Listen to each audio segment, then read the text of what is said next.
Madame, Monsieur, bonjour. Bienvenue dans votre journal. Voici les principaux titres. Aujourd'hui, 2 juillet, marque le début de la nouvelle transition de 5 ans du capitaine Ibrahim Traoré. Son parcours parsemé d'embûches dans son portrait intitulé « Capitaine Ibrahim Traoré, l'intrépide président du Faso » à suivre au début de ce journal. Quelles sont les attentes des OSC au sujet du mandat de 5 ans à venir du capitaine Ibrahim Traoré? Réponse dans ce journal. Je vous le disais en titre, le capitaine Ibrahim Traoré, qui a désormais 5 ans devant lui pour relever les défis, n'a pas passé 2 ans au pouvoir dans la quiétude. Entre tentatives de déstabilisation et défis de ramener la paix et la stabilité au Burkina Faso, le jeune capitaine de 36 ans a su surmonter toutes les épreuves et tous les obstacles sur son chemin, couplés avec ses décisions de rupture avec le capitalisme. Capitaine Ibrahim Traoré, l'intrépide président du Faso, Issa Oumarati.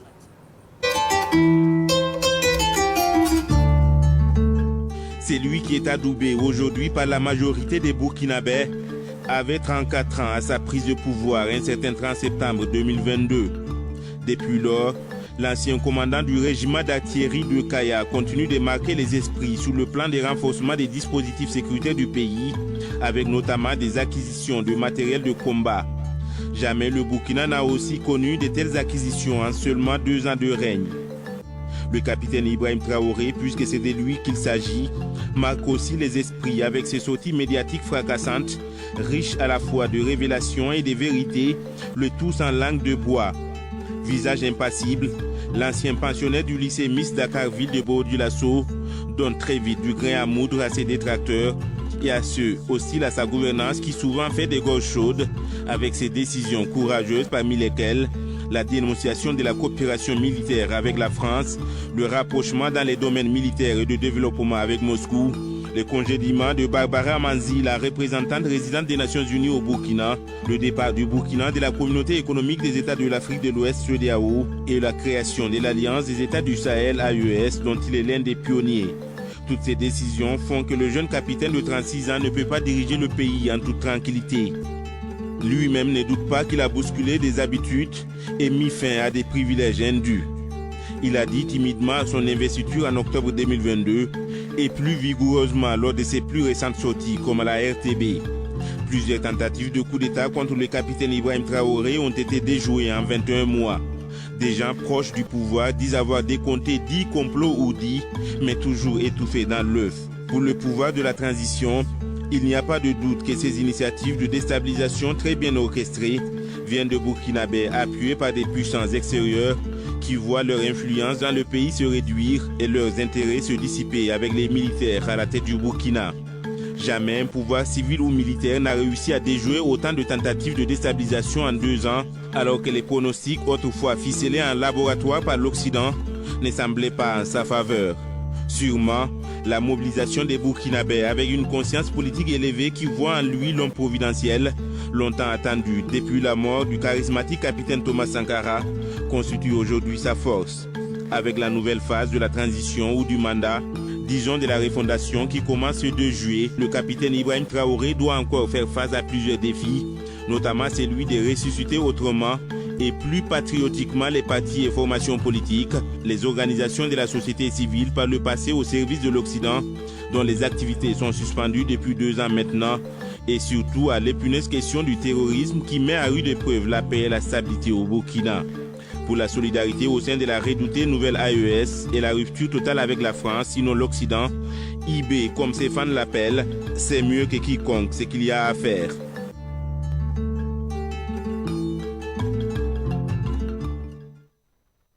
Toujours dans le même registre, la sécurité, l'économie et la politique sont entre autres secteurs où la transition est attendue durant les 5 ans de son mandat. Des défis auxquels plusieurs changements sont attendus de la population. Germaine Farama nous en parle. Concernant les défis, le gouvernement burkinabé est attendu sur plusieurs fronts. Le premier défi crucial demeure la sécurité. Il est attendu sur le plan sécuritaire pour la libération continue des localités inaccessibles, pour un retour massif des populations dans leur zone d'origine. Il y a aussi l'équipement et la formation conséquente des combattants au front et l'amélioration de la communication de guerre, incluant la lutte contre la désinformation et les fake news.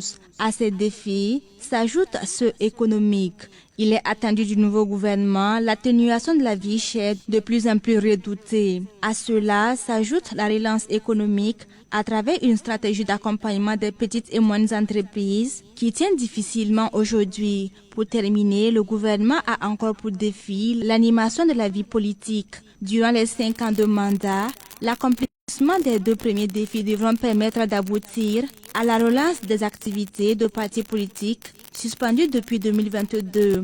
On devra assister à la contribution de toutes les couches sociales dans l'animation de la vie publique, à un traitement équitable et équilibré de tous les Burkinabés, fiers d'exprimer librement leur point de vue et de vaquer paisiblement à leurs occupations. Le tout couronné par l'organisation d'élections législatives et présidentielles pour un retour définitif au régime démocratique au Burkina.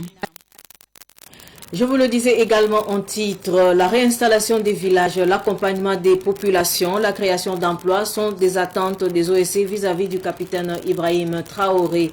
Le capitaine Ibrahim Traoré aborde aujourd'hui 2 juillet une nouvelle transition de 5 ans.